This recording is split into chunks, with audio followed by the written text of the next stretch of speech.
You mentioned yesterday about maybe getting some news on Clefbaum today, or skated, and is there any update? Yeah, he's looking to see the doctors here on the weekend to get the green light to pull the pins so that he can start to go at it full time. But he's still, if he's given the green light, then he's still a few days away from being allowed to go onto the ice. So we're hopeful that it's working out the way he feels, and he's going to be fine here in a couple of days, and then he can join us sometime next week, hopefully.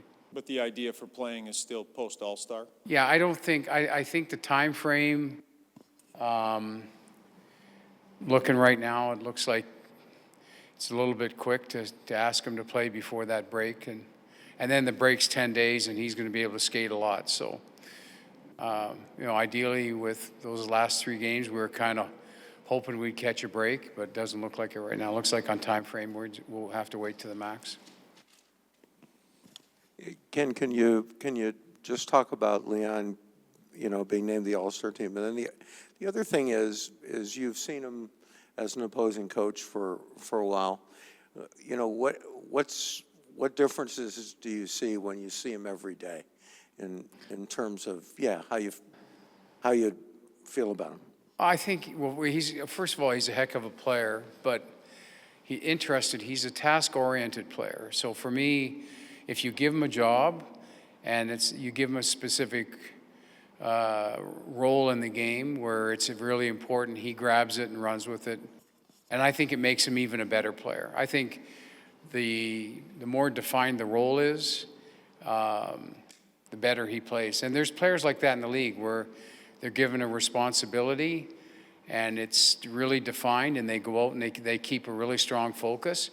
And in the same vein, they can just go out and play hockey and not get noticed. And I think the more tasks we give him, the better he plays. Obviously he's a really good 200-foot player, but as you saw last night, one of their players was out playing us pretty badly, and we needed to change the table there, and he was able to do that.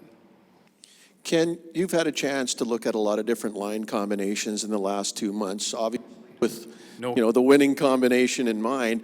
But what's the other side of the motivation? Is it interchangeable parts? Is it riding the hot hand? What is it that you're really looking for in the end? Twosomes, not threesomes. So we're trying to get a group of twosomes that work, and then feed the third player in as we see the competition or the matchups. But so for instance, we've got 4 guys in the top 6 that we know fit. So Chason and Nuge and Draisaitl and McDavid. We know that there's a fit there with those 4, and then we're trying to see which 2 join and fit, depending on competition, depending on the style of game. But I've always preferred to just work with two forwards and try to get the chemistry going. One of the problems was we had it going very well until Chason went out, and then we've had to adapt since then. But you'd like more people in that pot, but right now we're looking at twosomes on every line. We like the way that at times that Lucic and Nuge have played together too. So we might have something else going if Lucic continues to play as well as he's playing. A couple of things. Yamamoto, you had no real practice today, so is he going to be able to play if you don't have put him on the line? Yeah, we're pretty excited to get him back in, but I don't know, Jim, right now. He's got to get clearance. Today was really the first full participation, so I don't anticipate him playing tomorrow, but we'll see after that. So we're just looking for medical clearance now, and so far we haven't got it. And it's the same with a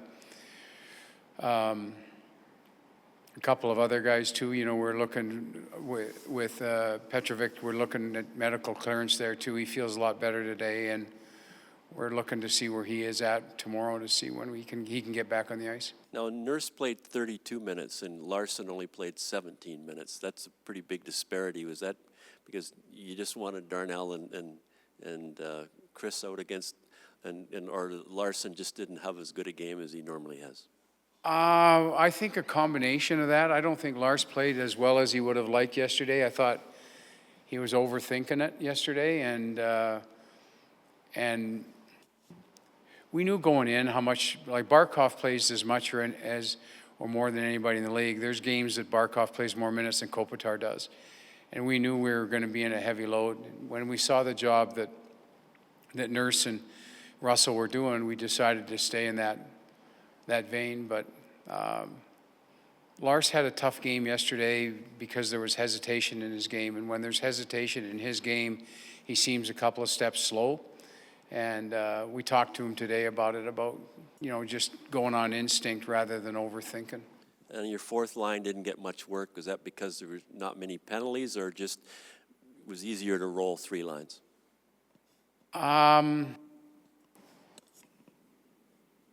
Coach's decision. Can we leave it at that? I knew it was going to be a three-line game, and I just felt that we were getting outplayed down the lineup, and I decided that, if we were going to try to win the hockey game or get points in the hockey game, I had to cut the bench back pretty quickly. So I would call yesterday's game coach's decision. Caleb Jones, 20 minutes last night. I think we agree a lot of really good things in his game, but does he have that figure it out factor that can take him even further as an NHLer? Well, he's going to be a really good NHL player. I think the biggest adjustment for him is he's learning what cost it is to guess defensively. And when he plays solid and keeps the play in front of him, he's a very effective player, and he's going to grow his game quickly. He got caught a few times on the road guessing defensively, and good players burnt him on it. And I think the part I like is he's a really quick learner.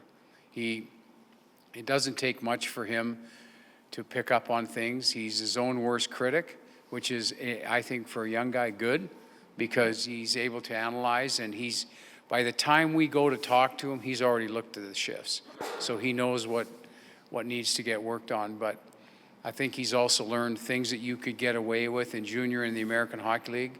You can't do it here, and he's learned those hard lessons quickly and adjusted accordingly. But he's going to have a really good career. And I think he's one of those guys that you talk about 200-foot players, he's just going to be good at a lot of things. He's probably one of the best puck movers we have. He gets us out of trouble. He can make long plays, stretch plays, which is what the game's about. But the other thing is he's got patience on the offensive side of things. So you're not afraid to use him on the power play, and down the line, hopefully he ends up being a first-unit PP guy. And just a quick thing on Lucic, if you don't mind. I think the ultimate compliment you can pay a pro is that guy's a pro. And, he goes through a drought and some frustrations, and he still managed to maintain his game. So how much of a good pro is Lucic? Well, what he did, he's been a very good pro, but what he did was he's getting his game back. When you don't have success and it overwhelms you, and everybody that I talk to talks about lack of scoring, and he was getting overwhelmed by that. And it was making him slow on the ice. His processing was slow, his thinking was slow, his reaction was slow. So he was being checked off of pucks, he couldn't see the ice. And now that type of board play and that dot to board play is really picked up because he stopped focusing on scoring. He's trying to become a good player before he can think about scoring. And now what's happening is there's quickness back in his game. The puck's coming off the wall quicker, he's head-manning it quicker, he's making quicker decisions with it, and he's getting better kind of daily here now. Last form will be putting the puck in the net. We're hopeful we can get him back to a certain level there. But right now what we're starting to see is a good player forming again, and it's good for our team. How do you help a player change that processing information? For me, it's what's important. It's like, to me, he was guilty of standing on the first tee and wondering if he's going to hit it over the water on 18. And that's where you get all mixed up. You're worried about playing the 18th hole and you duck hook it in the trees a lot. duck hook it in the drive on one, so, okay. Thanks.